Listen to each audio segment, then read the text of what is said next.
I want to talk to you about how to change unhealthy eating behaviors. Now, typically when someone wants to change a bad eating habit, they'll focus on consumption, right? They'll say, I'm eating cookies in the afternoon, or I'm eating ice cream at night. I want to stop that, okay?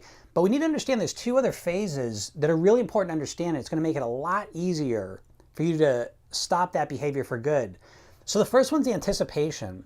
And so a lot of people don't realize that what's going on during the anticipation phase is they're building up that momentum for the consumption.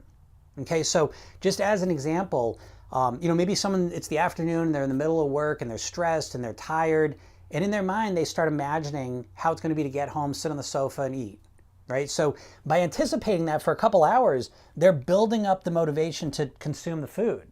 So if they're not aware of this and they're just aware of the consumption, what happens is they're building up this motivation to consume that food, and then they try and stop that with their willpower. And they say, no, I'm not going to do it. But that's how you feel a lot of deprivation, because the previous 3 hours you've been thinking about it and imagining it and craving it. And so you're building up that momentum to consume it. So that makes it very difficult. So the first thing you need to do is you need to create an alternative behavior, right? You can't just stop a behavior. You need to have a different behavior you're going to put in mind, because that is going to affect your anticipation. So instead of imagining you're going to sit on the sofa and eat chips, maybe you'll imagine you're going to sit on the sofa and eat, air popped popcorn, or just something, less caloric. And so just by making that shift, you start anticipating something different. It makes it easier to consume the new thing or whatever it is you want to do there. Now the next one, this is the key part, is the consequence phase.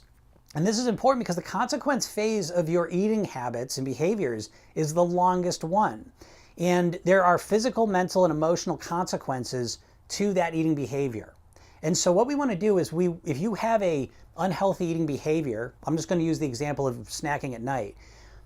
The most important thing you have to do to change that is to reframe that behavior from being pleasurable to being painful. And the way we do that is we focus on the actual consequences that it creates for us, okay? So we know that if we just use the snacking at night, eating ice cream at night, that the anticipation and the consumption make it feel pleasurable, right? You think about eating that food, sitting there doing it, and it feels good. So what we want to do is we want to reframe it by looking at the truth of it.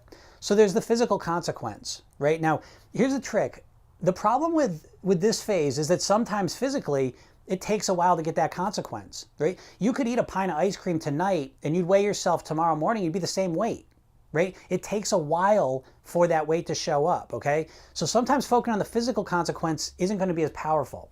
But what's interesting is when we start focusing on the mental and the emotional consequence, those are instantaneous. And so what I mean by that is, if you have an unhealthy eating behavior that you've been trying to change for a while, I can almost guarantee you that as soon as you get to the end of that behavior, so let's say it's eating ice cream at night, as you get to the end of finishing that ice cream that night, all of a sudden mentally, you start being very negative to yourself, you start kind of berating yourself, speaking to yourself kind of meanly, and emotionally, you may start to feel let down. You may feel frustrated with yourself. You may feel irritated, okay? And so that's what we want to start to recognize is what are the instantaneous mental and emotional consequences of whatever the behavior is that you want to change. And we want to start to think of it that way, right? And of course, the physical part as well, over time, what's the physical consequence of that behavior, right? So one way to do this is to think to yourself, that habit that you have over a year, how much weight do you think that is keeping on your body, right? So I can tell you, for me, stopping snacking at night was the biggest thing I had to change. And one of the things I did is I started to, instead of saying snacking at night, I used to call it a 25-pound habit because I believed that that was responsible for 25 extra pounds on my body. So I reframed it from being all about the anticipation and consumption of the food, and I switched it into thinking about that evening snacking as primarily the consequence that it was creating in my life. And that reframe changed the way I felt about it, because instead of just thinking about the pleasure, I started thinking about the actual pain of it, the actual consequence of it. And that makes it a lot easier to start changing the behaviors, okay? So if you do that, if you start reframing it as the consequence and you start creating alternative behaviors that you start anticipating, it makes the whole process easier. Okay, so I want you to think about this. Instead of just trying to do the willpower to just try and stop yourself here, start using these other phases to strategically weed out unhealthy eating behaviors. Because, the truth is that most people, if they could change their 2 or 3 worst eating habits that happen daily, weekly, that would bring them almost all the way to their goal weight, right? It's typically, from my experience, the 2, 3 worst eating habits you have that are happening on a daily or weekly basis, it's almost always that those are responsible for almost all the extra weight.